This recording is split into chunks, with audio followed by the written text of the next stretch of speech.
السلام علیکم ورحمۃ اللہ وبرکاتہ۔ امید ہے کہ آپ تمام حضرات خیر و عافیت سے ہوں گے۔ میں اللہ تبارک و تعالیٰ کی بارگاہ میں دعا گو ہوں کہ اللہ تبارک و تعالیٰ آپ تمام ناظرین کو سلامت رکھے، اپنی پناہ میں رکھے۔ تو ناظرین، جیسا کہ آپ کو معلوم ہے کہ ہم اپنے چینل طالب قاسمی اسمبلی پر اسلامک ویڈیوز اپلوڈ کرتے رہتے ہیں۔ اسی طرح آج بھی ایک نئی ویڈیو کے ساتھ آپ کے سامنے حاضری ہوئی ہے۔ آج آپ کے سامنے دو مسئلوں کی وضاحت کرنی ہے۔ ایک یہ کہ ذی الحجہ کا چاند نظر آنے کے بعد، دیکھنے کے بعد جن حضرات کا قربانی کرنے کا ارادہ ہے ان کو کیا کیا اعمال نہیں کرنے چاہیے۔ دوسرے یہ کہ ہمارا جو قربانی کرنے والے ہیں وہ قربانی کرنے کا جو جانور ہے وہ کس طرح کا جانور ہونا چاہیے۔ پہلی چیز یہ ہے کہ ذی الحجہ کا چاند نظر آ جانے کے بعد جن حضرات کا قربانی کرنے کا ارادہ ہے ان حضرات کو چاہیے کہ وہ اپنے ناخن اور بالوں وغیرہ کو صاف نہ کریں، بالوں وغیرہ کو نہ کاٹیں۔ حضرت ام سلمہ رضی اللہ تعالی عنہا روایت کرتی ہیں کہ رسول اکرم صلی اللہ تعالی علیہ وسلم نے ارشاد فرمایا کہ جب تم ذی الحجہ کا چاند دیکھ لو اور تم میں سے کسی کا قربانی کرنے کا ارادہ ہو تو اپنے بال ناخن کاٹنے سے بچے۔ اسی لیے قربانی کا ارادہ رکھنے والے حضرات کے لیے ضروری ہے کہ بہتر ہے اور پسندیدہ ہے کہ ذی الحجہ کا چاند دیکھنے کے بعد قربانی ہونے تک جسم کے کسی حصے کے بال نہ کاٹے اور نہ ہی ناخن وغیرہ کاٹے۔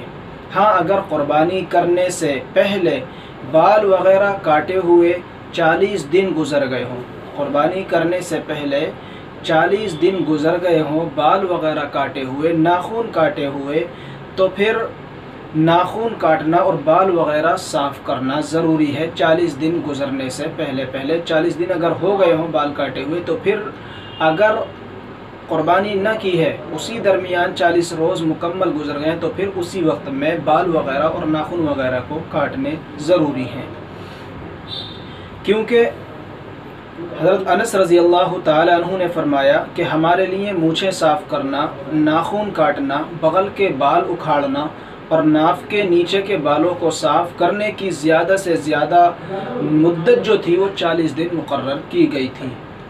تو اسی لیے قربانی کا ارادہ ہو تو بال ناخن نہ کاٹنا بہتر ہے، لیکن اگر بال اور ناخن کاٹے ہوئے 40 دن گزر گئے ہوں تو ایسی صورت میں بال اور ناخن کاٹنا ضروری ہے، بال اور ناخن کاٹ لینے چاہیے۔ دوسرے، قربانی کیسے جانور کی کریں؟ تو اس بارے میں حضرت علی رضی اللہ تعالیٰ عنہ سے روایت ہے کہ رسول اکرم صلی اللہ تعالیٰ علیہ وسلم نے فرمایا، جس شخص نے دل کی خوشی کے ساتھ ثواب کی امید رکھتے ہوئے قربانی کی تو وہ قربانی دوزخ سے آڑ بن جاتی ہے، وہ قربانی اس کو دوزخ میں جانے سے مانع ہو جاتی ہے۔ اور قربانی میں خوش دلی یہ ہے کہ قیمتی موٹا عمدہ جانور کی قربانی دی جائے، اور اگر نام و نمود مقصود نہ ہو تو پیسہ خرچ ہونے کی بھی فکر نہ کی جائے، کیونکہ رسول اکرم صلی اللہ تعالی علیہ وسلم نے فرمایا افضل قربانی قیمتی عمدہ اور موٹا جانور ہے۔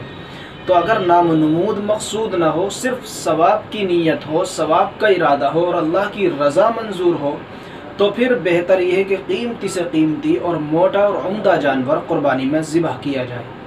نیز ایک روایت میں رسول اکرم صلی اللہ تعالی علیہ وسلم نے فرمایا کہ کسی خرچ کی فضیلت اللہ تبارک و تعالی کے نزدیک بنسبت اس خرچ کے جو بقرعید والے دن قربانی پر کیا جائے ہرگز نہیں ہے۔ یعنی قربانی کرنے کے لیے جو پیسہ خرچ کیا جاتا ہے، جو رقم خرچ کی جاتی ہے جانور پر، تو اس سے بہتر کوئی بھی خرچ نہیں ہے۔ اس لیے ہمیں قربانی کے لیے موٹے تازہ اور عمدہ قسم کے جانور خریدنا چاہیے اور پیسہ خرچ ہونے کی فکر نہیں کرنی چاہیے۔ اللہ تبارک و تعالی ہم کو سمجھنے کی اور عمل کرنے کی توفیق عطا فرمائے، آمین۔ والسلام علیکم ورحمۃ اللہ وبرکاتہ۔